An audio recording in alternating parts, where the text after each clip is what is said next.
Hello friends, welcome to another video tutorial from Kamal Dharyal. Today we are going to talk on an important topic from bacteriology, that is satellitism. तो दोस्तों सैटेलिटिज्म एक तरह का ये diagnostic test है जिसे हम हीमोफिलस इन्फ्लुएंजी को आइडेंटिफाई करने के लिए यूज करते हैं। एक बैक्टीरिया है, gram negative bacteria that is Haemophilus influenzae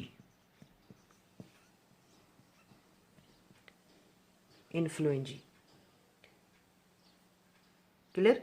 तो ये बैक्टीरिया आपके कैसे होते हैं? दे आर नाम से क्लियर है, देखिए haemo means blood and philus means loving. तो ये बैक्टीरिया आपके they are called blood loving bacteria because they require some special growth factors for their growth, clear, which are present in the blood, right? Which are those factors? These factors are X factor and V factor, clear.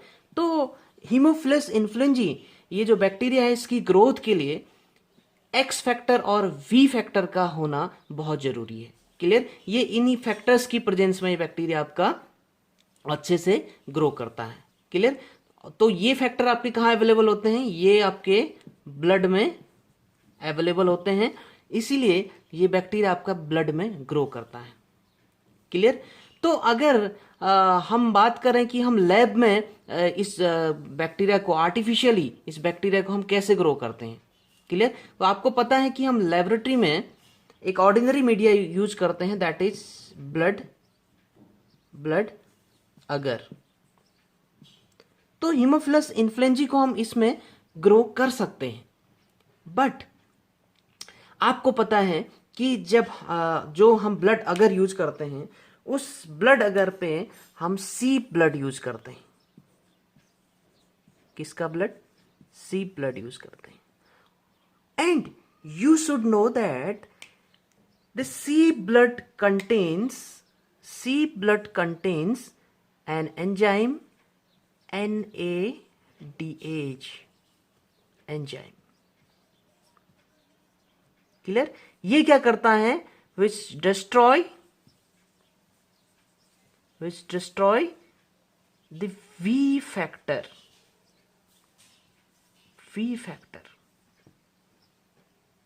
Clear. तो blood अगर पे ये जो V factor आपका है वो available नहीं होता, क्लियर। सिर्फ आपका क्या अवेलेबल रहता है? X factor, clear.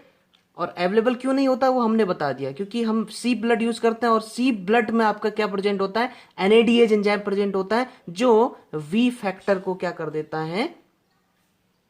डिस्ट्रॉय कर देता है। क्यों वी फैक्टर को डिस्ट्रॉय क्यों करता है NADH एंजाइम? क्योंकि वी फैक्टर क्या है ये आप याद रखेंगे, it is NAD, nicotinamide adenine dinucleotide. V factor एक क्या है? ये एक NAD है।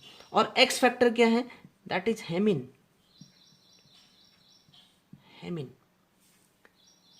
राइट। तो ये जो सी ब्लड पे प्रेजेंट NADH एंजाइम है ये इसको क्या कर देता है? डिस्ट्रॉय कर देता है। इसीलिए ब्लड अगर पे ये जो हीमोफिलस इन्फ्लुएंजी है ये अच्छे से ग्रो नहीं करता, उतनी अच्छी ग्रोथ नहीं आती।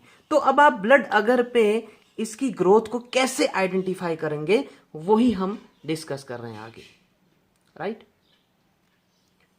और इसको जानने से पहले आपको ये पता होना जरूरी है दोस्तों कि जो ये वी फैक्टर है इसको कुछ बैक्टीरिया भी रिलीज करते हैं। Bacteria like for example staphylococcus aureus V factor को प्रोड्यूस करता है और रिलीज करता है, राइट। तो आगे हम देखते हैं कि कैसे हम सैटेलिटिज्म को परफॉर्म करते हैं लेबोरेटरी में।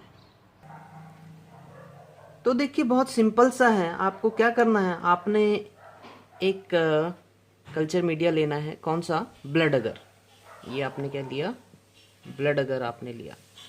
अब आपको इसमें क्या करना है, सबसे पहले आपको टेस्ट स्ट्रेन को यहाँ पे स्ट्रीक करना है।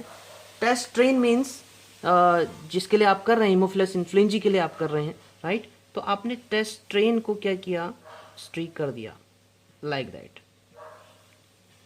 क्लियर, ये आपने स्ट्रीक कर दी।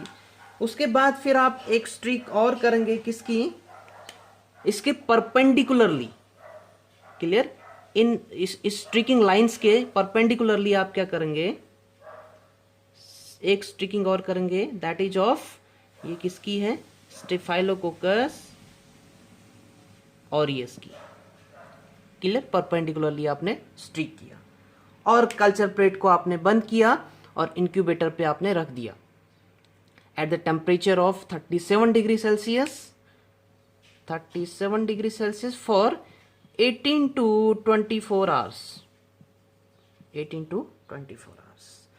तो after 18 to 24 hours, when you will observe that, you will find what will be the interpretation, आपको क्या मिलेगा, आपको दिखेगा कि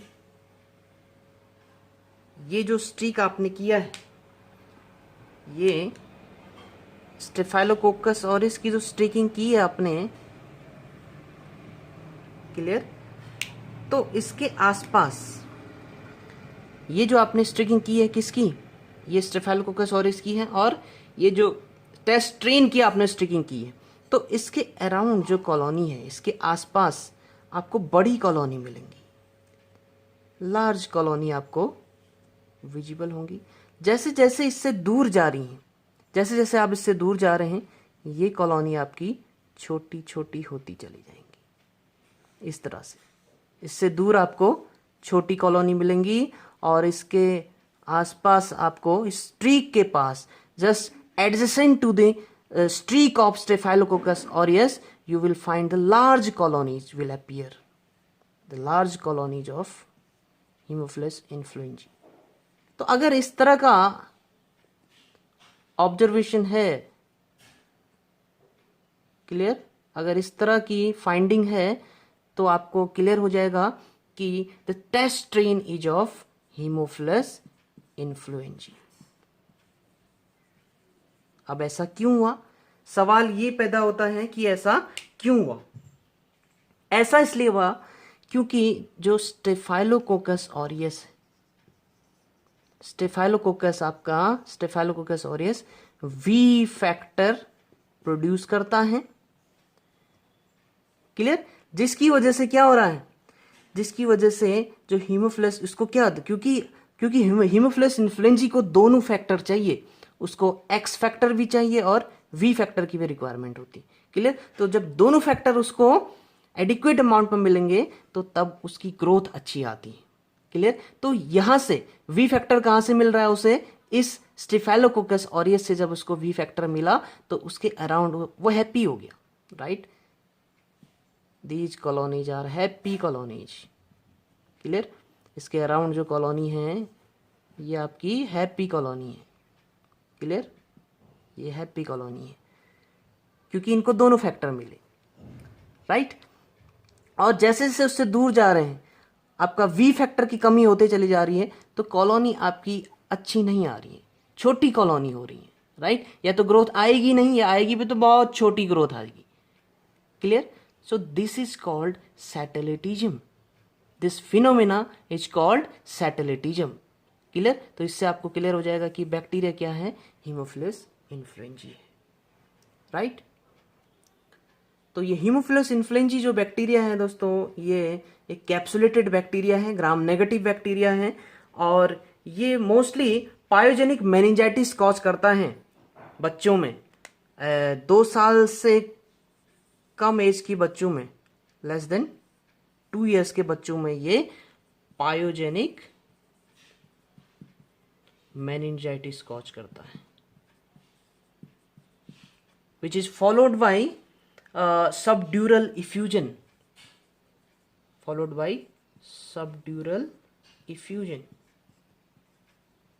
और इसके अलावा ये आपका न्यूमोनिया भी कॉज करता है इन्फेंट्स में न्यूमोनिया भी कॉज करता है। Clear? So friends, this is all about this topic. I hope आपके समझ में आया होगा। अगर आपके समझ में आया है तो लाइक करिए और वीडियो को ज़्यादा से ज़्यादा शेयर करिए। अगर चैनल पर पहली बार हैं तो ज़रूर सब्सक्राइब करिए, बेल आइकन को ज़रूर प्रेस करिए ताकि आने वाली वीडियोस की नोटिफिकेशन आपको मिलती रहे। Thank you very much.